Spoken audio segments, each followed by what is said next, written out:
In this video, I'll show you how to do a natural language search for your table records. Now, this is a model driven app which I have created and I am surfacing out airlines table. Now, airlines table has around 12 records.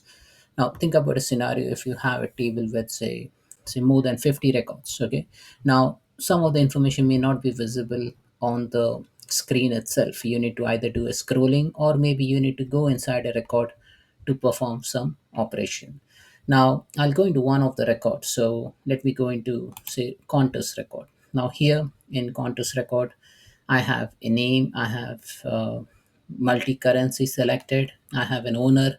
I do not have a description, but I have an email, total staff, and total aircraft. Now, if I just go to the record set navigator, now as you see over here, some of the airlines does not even have an image.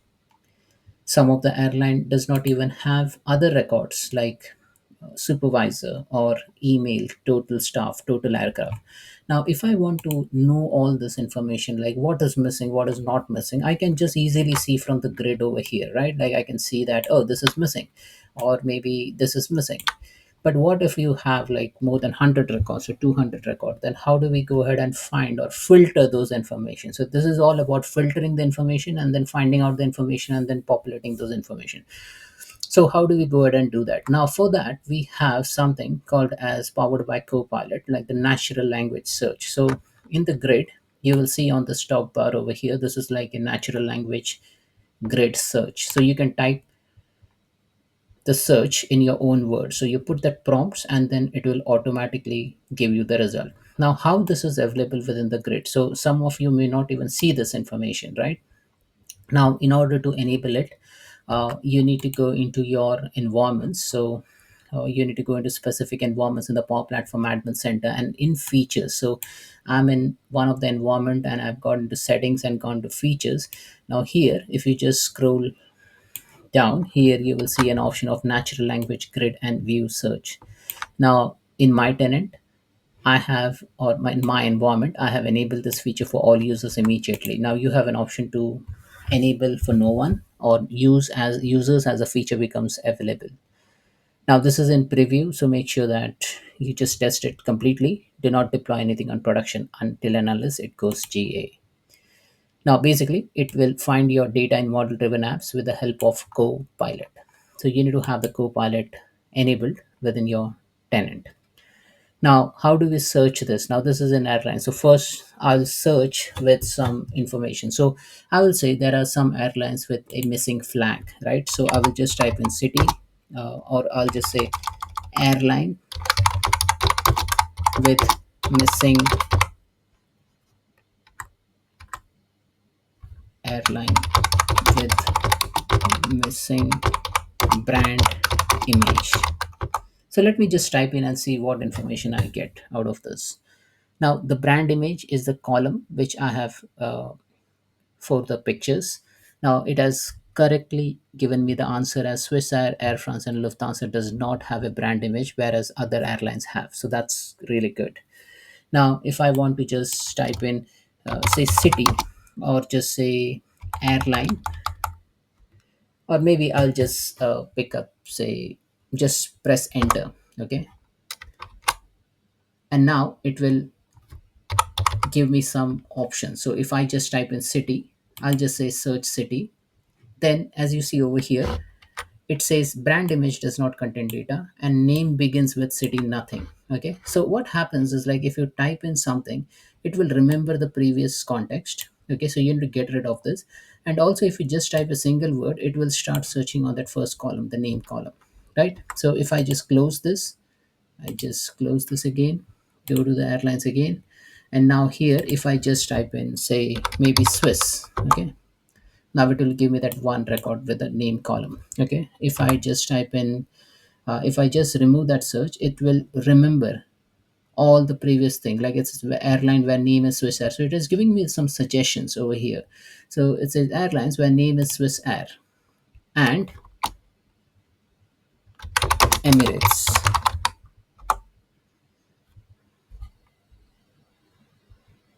And then it will do that search and then it will give that record. and then we can just say airlines where total aircraft is greater than 500. And I've made a spelling mistake over here. See, airlines where TOTL aircrafts is greater than 500. So let's see if the co-pilot is smart enough to find that information. And then yes, answer is right.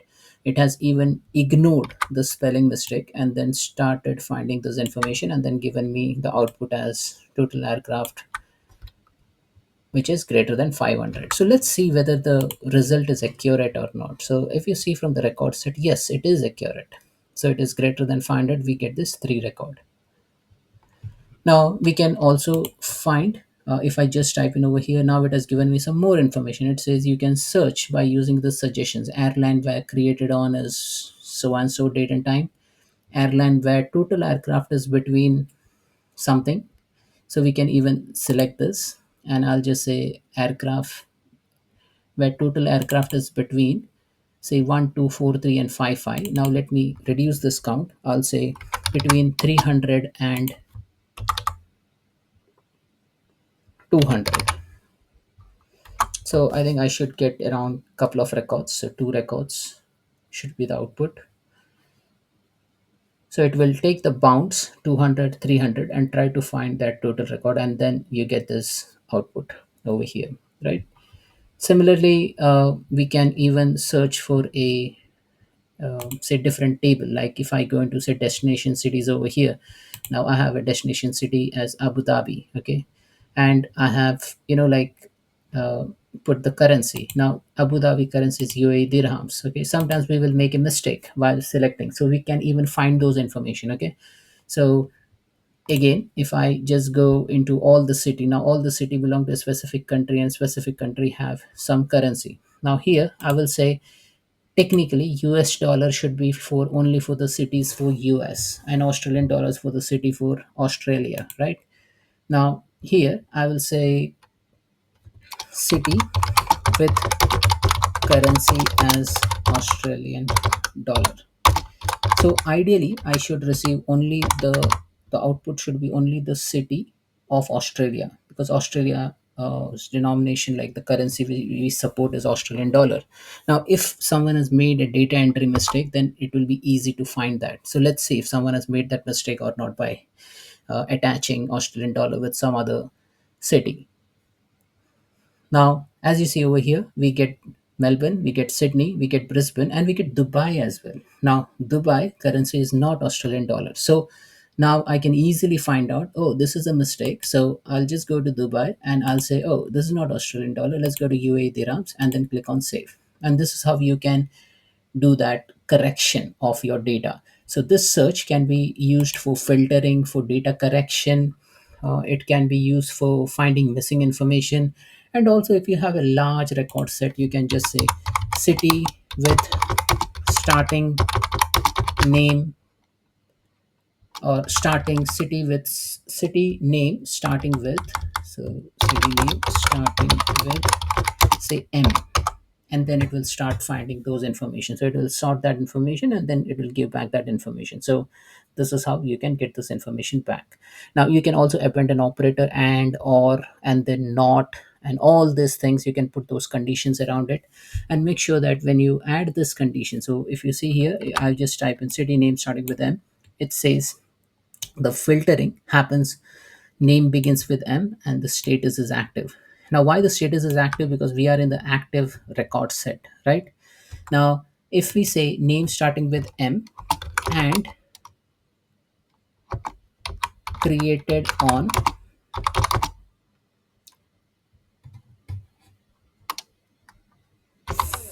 February, or maybe I'll just say, yeah, February.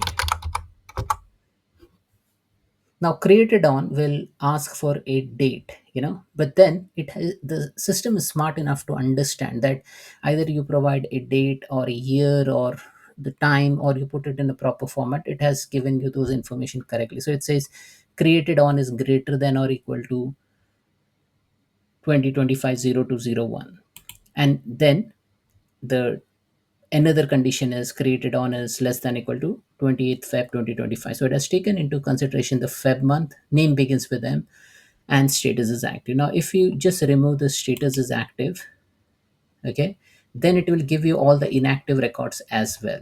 Okay, so that's just by one click you can even find that information. Now, what happened in all this interim, we have done a lot of search. Now, what if you want to persist this information? So it has, so for every search it will try to put it in a view, and it will give you a star mark over here. Now, what I can do, I can